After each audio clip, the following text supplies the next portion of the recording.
ಶಿವಮೊಗ್ಗ ಜಿಲ್ಲೆ ಕಳಸ ಗ್ರಾಮದಲ್ಲಿ 8ನೇ ಬಾರಿಗೆ ರಾಜ್ಯ ಮಟ್ಟದ ಟಗರು ಕಳಗ ಆಚರಣೆ ಮಾಡಿದ್ದಾರೆ. ದೊಡ್ಡೆ ಕಿಂಚಮ್ಮ ದೇವಿ ಕಳಸ ಈ ಬಳಗದಿಂದ ಮಾಡಿದ್ದಾರೆ. ದಯಮಾಡಿ ಎಲ್ಲ ಕುರಿ ಮಾಲೀಕರು ಮರಿಕುರೆಯಿಂದ 8ರಿಂದ ಕುರಿ ಮಾಲೀಕರು ಆ ದಿನದಿಂದ ಆ ದಿನಾಂಕದಂದು ಎಲ್ಲ ಕುರಿಗಳು ಹಾಕಿ ಈ ಒಂದು ಕಳಗಕ್ಕೆ ಯಶಸ್ವಿಗೊಳ್ಳಬೇಕು. ಮರಿಕುರಿಯನ್ನು ಪ್ರಥಮ ಬಹುಮಾನ 6,000, ದ್ವಿತೀಯ ಬಹುಮಾನ 3,000 ಇಟ್ಟಿದ್ದಾರೆ. ಎರಡರಲ್ಲೂ ಪ್ರಥಮ ಬಹುಮಾನ 9,000, ದ್ವಿತೀಯ ಬಹುಮಾನ 4,000 ಇಟ್ಟಿದ್ದಾರೆ. 8ರಲ್ಲೂ ಪ್ರಥಮ ಬಹುಮಾನ 20,000, ದ್ವಿತೀಯ ಬಹುಮಾನ 10,000 ಇಟ್ಟಿದ್ದಾರೆ. 4ರಲ್ಲೂ ಪ್ರಥಮ ಬಹುಮಾನ 11,000, ದ್ವಿತೀಯ ಬಹುಮಾನ 5,000 ಇಟ್ಟಿದ್ದಾರೆ. 6ರಲ್ಲೂ ಪ್ರಥಮ ಬಹುಮಾನ 15,000, ದ್ವಿತೀಯ ಬಹುಮಾನ 8,000 ಇಟ್ಟಿದ್ದಾರೆ.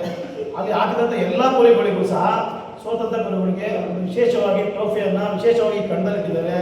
ದಯಮಾಡಿ ಎಲ್ಲ ಕುರಿ ಮಾಲೀಕರು ಈ ಕಳಗಕ್ಕೆ ಹಾಕಬೇಕು. ಇದು ಅಗತ್ಯ ಛತ್ರಪತಿ ಅಗತ್ಯ ಮಾರಿ ಗೆಳೆಯರ ಬಳಗ ಮತ್ತು ಶ್ರೀನಿವಾಸ್ ಗೆಳೆಯರ ಬಳಗ ವತಿಯಿಂದ ಆಚರಣೆ ಮಾಡಲಾಗಿದೆ. ದಯವಿಟ್ಟು ಎಲ್ಲ ತಾಲೂಕಿನ ಜಿಲ್ಲೆಯ ಎಲ್ಲ ಕುರಿ ಮಾಲೀಕರು ಈ ಕಣಕ್ಕೆ ಕುರಿ ಹಾಕಿ ಯಶಸ್ವಿಗೊಳಿಸಬೇಕು ಅಂತ ತಮ್ಮಲ್ಲಿ ಕೇಳ್ಕೊಳ್ತಾ ಇದ್ದೀನಿ. ದಯಮಾಡಿ ಎಲ್ಲರೂ ಹಾಕಬೇಕು.